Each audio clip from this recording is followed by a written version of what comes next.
Last week, as we began to wind down this section of the Sermon on the Mount that we've called Principles of Discipleship, last week we talked about discernment, where you use your time and energy with pearls of good news. And it's amazing because in this part of the Sermon on the Mount, Jesus is going to touch on something that really is not explained at length, but it's very important in living the life of a disciple. And that is, there's an expression you may remember in Paul's letters where he says, redeeming the time for the days are evil. The King James Version would say it. And it's the idea that we only have a certain amount of limited time. And as Christians, we have to make decisions relative to how we want to best spend our time with the good message that we've got. And it is hard, although Jesus, later on, when we get to Matthew 10, he's going to teach his disciples this principle, that when there are individuals that it's clear they're not receptive to your time and efforts, you shake off the dust from your feet and you go somewhere else. Remember that we mentioned last week, though, that this is not saying that the person or persons against whom you're brushing off the dust from your feet, that they're not valuable. You're never saying that. It's a statement on you being wise and discerning on where you can use your time, your energy, and your influence the best. And you just leave that other person or persons who are not receptive at the moment, pray for them and leave them in God's hands, and you move on. Then we began to look at this ask, seek, and knock, which is initiative in seeking the kingdom of God, and perhaps as the Jews would often use these three words, they all related to prayer, though I don't think it would necessarily have to be restricted to prayer, but ask, seek, and knock. And this means that there has to be initiative on our part to seek the will of God. And what's interesting about this is we're not talking about this initiative being limited to just entering into the kingdom. Because if we think of that, or think of it in those terms, we're thinking only in terms of the initiative that someone takes to become a Christian. Well, once they become a Christian, then they don't have to ask, seek, and knock anymore. Well, I think that's not what Jesus is trying to get across. When you're a disciple, it is an attitude and a posture of continually asking and seeking and knocking every single day. That we are asking in prayer for God's will, to see the kingdom working through us and in us toward others. That we are seeking God's will every day, attitude, seeking God's will. And then, of course, knocking. And there's a lot of ways through Christian history that the knocking has been perceived, but it's initiative. You keep on knocking. Every day you get up and you knock on that door of prayer, the way people would often think of it and conceive of it. Then we talked about the golden rule. Oh boy, and you could talk about this one all day long. I was reading on variations of this. One of them was called the iron rule. Do unto others before they do unto you. No, that's not the golden rule. But that's the way a lot of people live, by that rule. That if I can preemptively take advantage of you before you take advantage of me, then I've somehow won out on this thing called life. That's not what Jesus teaches. Do unto others as you would have them do unto you. The golden rule. Probably one of the most basic foundations of human relationships. And of all people, individuals who conceive of themselves being part of the kingdom of God, are the ones who should demonstrate to the world how that looks and how that's practiced. The golden rule. Make sure you treat others the way you want to be treated. And just think about if everybody embraced that just in the church, how that would look. And if it were embraced in our society, we would almost feel like we were living in a utopia, I suppose. But a lot of people just never think of the golden rule and just how significant it is. Then we talked about the narrow gate and the wide gate. And Herb, Herb had that great discussion with me last Sunday after class on the idea of, think if you're going in the narrow gate and it's made for people, how much different that would even look as far as typically when you think of a wide gate, that's because you got a lot of, cattle and oxen and sheep and everything going through it, and it's going to be really dirty and messy and all kinds of stuff, which is probably very much part of the picture that Jesus is using with this metaphor. And because Herb painted that picture for me, it made me aware that I need to say this.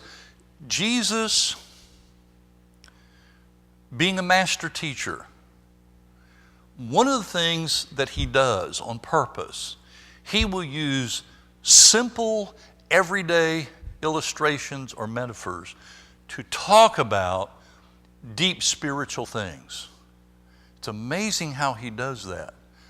And when he paints the picture with these simple, everyday, ordinary things in life, he doesn't take time, many times. Now, the parable of the sower is the most extended where he does.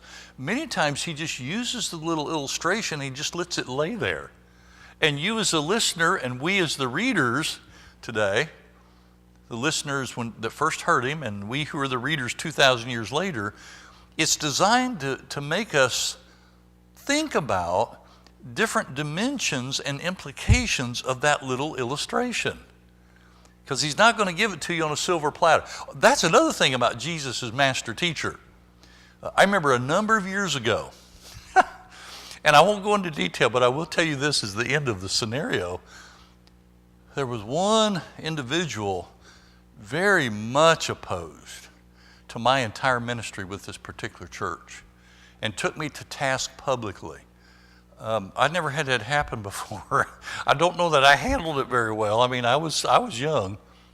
But I remember he said something that astounded me because I never had thought of this before. He said, we pay you as a preacher to feed us with a silver spoon on a silver platter. I said, really? I said, I thought my role was to help surface for you the golden nuggets so you can continue searching and continue doing study on your own. It's to encourage you. Oh, no. You're supposed to give us everything on a silver platter. Really? I mean, I just had never heard anybody say that before. What I see in Jesus' teaching is he wants the audience to always think for themselves. He really does. And boy, I tell you what, we preachers have been the worst about this through the years. We don't encourage people to think for themselves. One of the neatest things that I have to address in small groups, and I have over the years, so if any of you are sitting here that are in some of my small group, this is not about here and now, but over the years, I've had to encourage people, if you have a different idea that you're thinking on and you feel like this is important, please feel free to share it. And I don't have to agree with it. I'm just glad you're thinking for yourself. That's very important. And that's what Jesus tried to do. And often, another thing he would do, and you see this when you read through the Gospels, Matthew has a lot of great examples. And if I think of it, I may have a whole lesson on this before we finish. Look at all the times that Jesus will ask a question of his audience. A lot of times it's the religious leaders, not every time, but he'll ask a question, very penetrating question. It's designed to get his audience to think. And the thing that just blows me away is on several occasions, instead of waiting around to engage the person back and forth with answering the question, he asks the question and then he leaves. I've often wondered, what if teachers did that today in our public school system? You know, you got a subject going on. Class, today, here's the question. Boom. And the teacher just walks away. Leaves the class to themselves. So Jesus knew the power of questions, but the right question. And he really wanted people to think for themselves. Okay, well, let's move on quickly then. Today, we're going to cover this thing that Jesus calls fruit bearing, true and false disciples, and wise and foolish builders. Let's look at the fruit bearing. Matthew 7, 15 through 20. Verse 20. Watch out for false prophets. They come to you in sheep's clothing, but inwardly they're ferocious wolves. And then he talks about a good tree that cannot bear bad fruit. A bad tree cannot bear good fruit. Jesus wants to start off by talking about false prophets coming to you in sheep's clothing. In the New Testament era, when the church was first started, and the period of time of which that we have the documents of the New Testament, there was always a concern of false prophets and false teachers. I have done this in the past.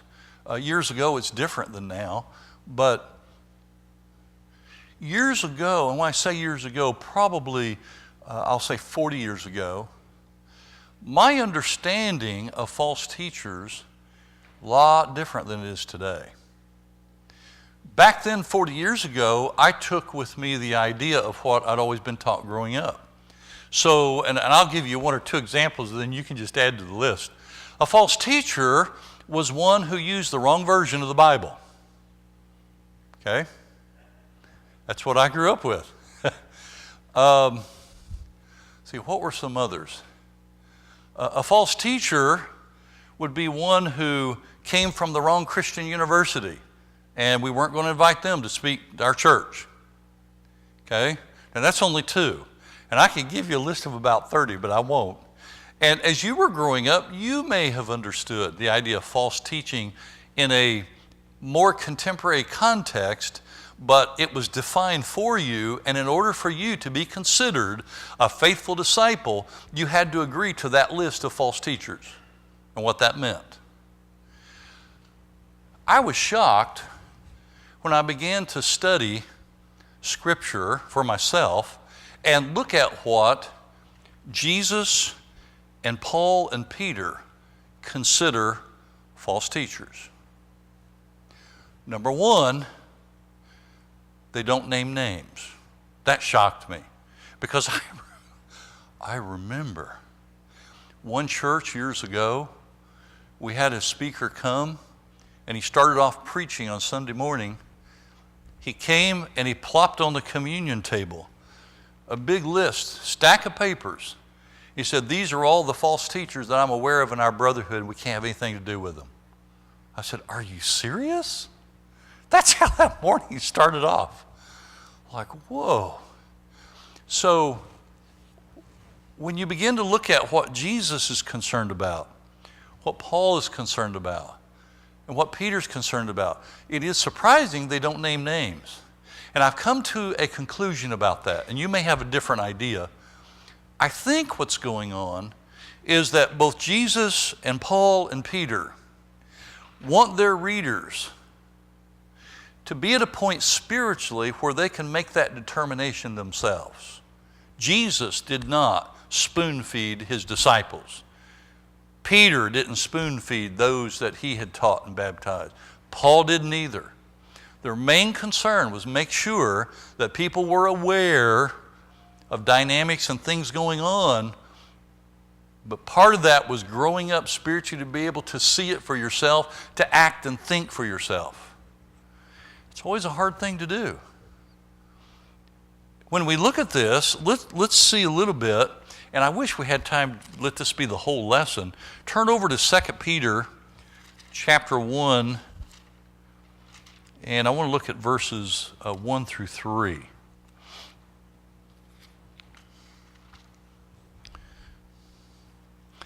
Second Peter chapter 2, and I'll just read the 1 through 3. But there were also false prophets among the people, just as there will be false teachers among you. Now what's interesting, as Peter is going to talk about this, he equates from Israel's history false prophets and during their time false teachers. So there's a lot of parallel connections between the two. They will secretly introduce destructive heresies. Now what makes a false teacher or a false prophet? Number one, teaching a destructive heresy. What is that? Peter doesn't leave us guessing. I love this. Look at what he says. Even denying the sovereign Lord who bought them. To deny the sovereign Lord would mean a couple of things. There are some individuals who began to try to say Jesus didn't really rise from the dead. There's some of that. To deny the sovereign Lord may also mean think about this, if you were Greek or Roman in your background, you may have been tempted to bring into your religious picture or to keep in your religious practice some of the divine power you thought still should be claimed by the Greeks or the gods and the goddesses. To deny Jesus as sovereign Lord, that's a destructive heresy. That's where Christian faith stands or falls. I think another destructive heresy for the Christian faith, and this is really true today, if you deny the resurrection. I mean, think about it. The Christian faith, and Paul sees this, stands or falls on the resurrection of Jesus.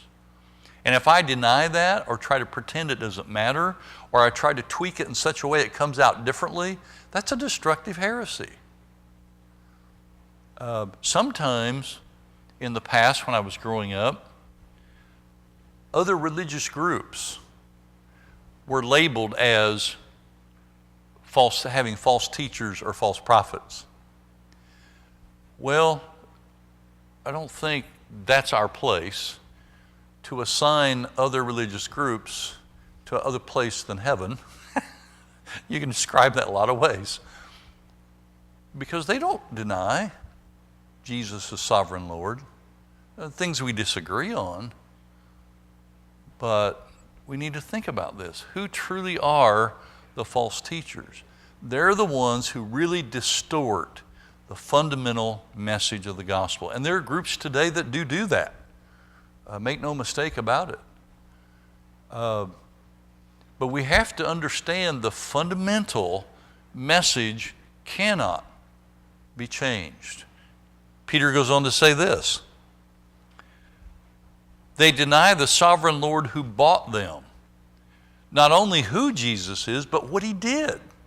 There are a lot of people today that don't think Jesus did anything for them. Well, that gets at the core of a destructive heresy. Bringing swift destruction on themselves, which of course they don't realize.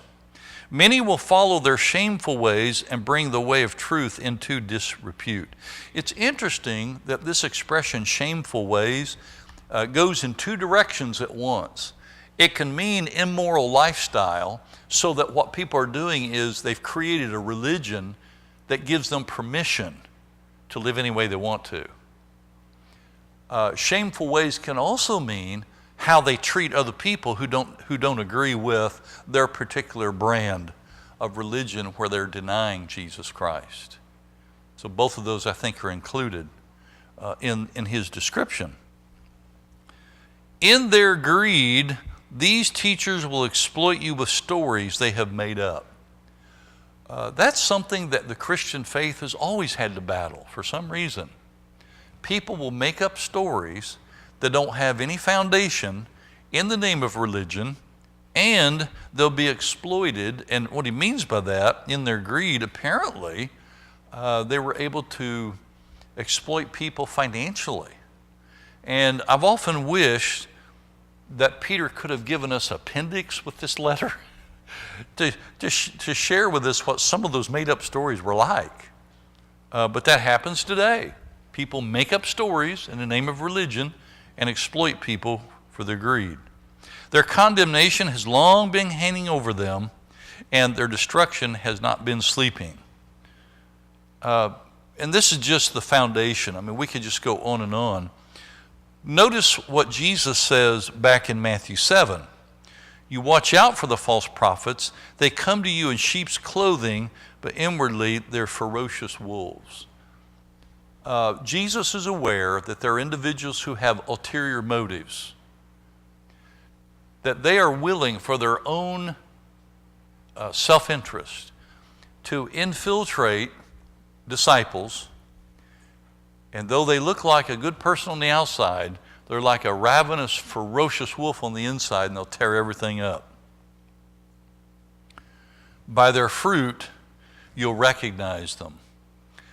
So inwardly, when he uses this word inwardly, it's a recognition that there is indeed ulterior motives. And by their fruit, you'll know them. Let me give you an example from history as to what I think Jesus is after. Thomas and Alexander Campbell ran into a gentleman named Eilert Raines. And Eilert Raines lived probably from about the 1820s to the 1880s, somewhere in that range. Well, he came up one day to hear Thomas and Alexander Campbell preach, and he was so excited about the simple gospel that he had heard. Because up until that point in time, as a young man, he was in his 20s, he began preaching and was part of a group that at that time was called Universal Restorationism. And basically, that group that was kind of going around in America at the time in the 1800s said that no matter how you lived, eventually, everybody's going to make it to heaven. So that's kind of their bottom line. Well, Eilert Raines, as a young man, at first, he thought, man, that sounds great. Because what that means is I can live any way I want and I can still go to heaven. I mean, you can imagine the appeal to that. Until he tells the story that he went out into an area where there was one of the preachers of the Universal Restorationist movement. And it was one of those situations where I think they had a speaker stand and there was a large open area and there were woods around. So this preacher's preaching away on just how wonderful this kind of view of life can be. And Eilert Raines tells the story that he saw a gentleman over here on the side. And of course, if you can just think about the woods encircling the open area, this guy's got a hold of a little tree sapling, and he's just as drunk as a skunk. And he's waving back and forth, holding on to this sapling, saying to the preacher, "Preach on, brother, this is the way we need to live." And Eilert Raines says, he said, if that's the fruit of universal restorationism, I don't need anything to do with it. And that's why when you heard Alexander and Thomas Campbell preach the simple gospel, the good news of Jesus, it really made him aware that's what he was after. And I've often thought of that through the years. Just look at the fruit of what a particular teaching will produce. What does the end result look like? How do people act? What do they emphasize? And if you think about that, that's why it is so crucial. Jesus is so much after this idea that the fruit you produce in your life, people are going to see that, and they're going to gauge the Christian faith by what they see. And that's why we have to be very, very cautious and careful about what we say and what we do, because it does make a difference. So I thought that would be a good illustration for you just to be aware of that. Jesus is talking about some things that can't happen, impossibilities. A good tree cannot bear bad fruit, and a bad tree cannot bear good fruit. Every tree that does not bear good fruit is cut down, thrown into the fire. Thus by their fruit you will recognize them. And it makes you ask the question, okay, what makes a tree bad or good? Well, turn over to chapter 12, verse 33. and this is where people are challenging Jesus' ministry. Make a tree good and its fruit will be good, or make a tree bad and its fruit will be bad. For a tree is recognized by its fruit. What he's talking about here is, again, the end result of a belief system that you embrace. And he knew that the religious leaders, because of how they were trying to denounce his ministry, trying to kill him, trying to get rid of his influence, what he's basically saying is, look at what they're doing. If you think their way of life and their religious life is good, look at what they're doing. And this is how Jesus approaches it. On the true and false disciples, this is interesting because Jesus says, not everyone that says to me, Lord, Lord, will enter the kingdom of heaven. Because that's less than a committed affirmation. Just because you say Lord and cry out to him doesn't mean you're committed. Not everyone will enter or participate. Even if you engage in entrance requirements into the kingdom, even if you want to follow Jesus, just saying Lord, Lord is not going to get it done. It's even if, and this is the surprising part, you might have what Jesus is giving us as extraordinary discipleship display. Prophesy in your name. Drive out demons in your name. Perform many miracles. Well, my goodness, wouldn't that that would sort of say, okay, you're in. Well, Jesus says no, because I'm going to tell them plainly, and this is interesting because there are times when Jesus says, I'm just going to tell you right out, I never knew you. And here's the interesting thing. Notice, away from me, you evildoers. That really, a lot of English translations say that, but it's doers of lawlessness. It's the word anomia. It's the word no law. And what Jesus is actually saying here, he's referring to people who are creating their own system of religion and they're living any way they want to. And Jesus says, if you do that, you're an individual who is working out your own life of lawlessness and you're becoming your own law. And Jesus, that's not what the kingdom's about. You don't get to say how your life needs to look like. That's not what discipleship is. He's getting right at the heart of what a lot of people are struggling with, and he knows this, and he wants them to know you're not in a position to create any way of life that you want to live. And if we wanted to and we had time, there are at least 3 other places where Matthew will use this word lawlessness in the book of Matthew. And it's kind of a critical concept. It has to do again with, and think about how this can happen. We create our own religion where we look good and we use it to measure other people so that we can judge them and they don't look good so that I can make myself look better. And Matthew's going to use this word lawlessness. That's the kind of thinking that Jesus says it's thinking stinking and it's not what the kingdom's about. You following me is what the kingdom's about.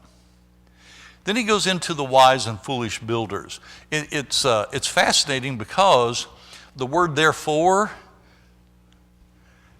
what verse is that? When we look at verse 24, therefore, so he's bringing the message itself to a close. Whoever hears these words of mine puts them into practice. And this is opposed to the one who hears the word and doesn't put them into practice. And I want you to look at, and we know this about the story, wise men built his house on the rock. Here's the neat thing that I haven't teased out yet, but I want to throw out for you to think about. If you think about this foundation on the rock being those rock-solid principles that Jesus has laid down in the sermon, what are those? What are the things Jesus has said in this Sermon on the Mount, chapters 5 through 7, that are so rock-solid you can build a life of discipleship on it? That's a neat thing to think about. And it might take a little bit of your own work to pull that out. I haven't completely done that yet. That's a fascinating thing. But that's exactly what Jesus is saying. In my teaching, I've given you, like this wise man building his house on a solid rock, I've given you solid guidance. I've given you solid principles. I've given you a solid way to live for the kingdom of God. The wind's blowing. So you think about what that could represent. The streams rose, the winds blew, the rain came down. Life has a way of trying to blow you off of your foundation, doesn't it? And you may think of times in your own life where it seems like the rains have come, the winds have blown, and the streams and the rivers have come up. But because you have a solid foundation built on Jesus and his teachings and his ministry, your house didn't come down. Here's what I've noticed. If you're a dedicated disciple and people see that of you, you talk about a strong witness for others, that sometimes opens up conversation. People are like, wow, you made it through that. How did you do that? Oh, when a person asks that question, guess what? The doors are wide open for communication to start. When Jesus finished these sayings, and there are, I think, 5 saying sections in the book of Matthew. This is the first one on the Sermon on the Mount. We'll talk about those as we go through the rest of Matthew. But notice when he had finished saying these things, the crowd's reaction. They were amazed at his teaching. Well, had they not heard anyone teach before? Not like this. It wasn't typical rabbinic teaching. See, the rabbis didn't teach like this. He taught them as one who had authority. Now that's interesting because, again, we're going to, and I woke up early this morning thinking about this, the authority of Jesus in Matthew. Jesus' authority is much different, it sounds much different than the teachers of the law and the scribes and the Pharisees. Because for them, authority was basically tradition. They knew the different schools of interpretation. They knew the history of what other rabbis had said. And so a lot of times when you would be in a synagogue or wherever and a rabbi's teaching, they're just going to tell you what everybody has said up to that point in the past. You'll notice Jesus doesn't quote all the rabbis. I think that perhaps surprised his audience. To teach as one who had authority, not as their teachers of the law, that's a fascinating insight. There must have been something they sensed about the authority, maybe the tone of his teaching, the straightforwardness of that entire Sermon on the Mount, things he talked about in ways that they probably weren't used to. All of this brought that response of amazement to his audience. Another thing in Jesus' ministry, and I'll throw this out for a study. I don't know that we'll have time to make an entire lesson on this, but just so that you're aware of it. It's neat to be aware in the Gospels of all the things that Jesus says or does that cause the response of amazement by his audience. People are amazed. And I suspect if we were back then in the shoes of some of the people, we would have been amazed too. Even his disciples are amazed. And they're the ones that are closest to him. They really get amazed at certain things. So this Sermon on the Mount is just a fascinating part of the teaching sections in the Gospel of Matthew, and it's how Jesus lays down foundational principles for what kingdom life is all about. It's interesting that in many of them, he doesn't give specifics because Jesus, again, as I said earlier, invites disciples to ask, seek, and knock, to initiate that process, and to struggle for answers. Discipleship is a struggle. Jesus wanted his disciples to struggle for truth. And you all know this. We all have learned lessons of life with struggle, and they've meant so much to us, and those lessons came in a hard way. We know the truth of them. We're not going to give them up. We know this is true. Well, Jesus is encouraging his disciples with the same thing. Thank you for being here, and we will do chapter 8 next week.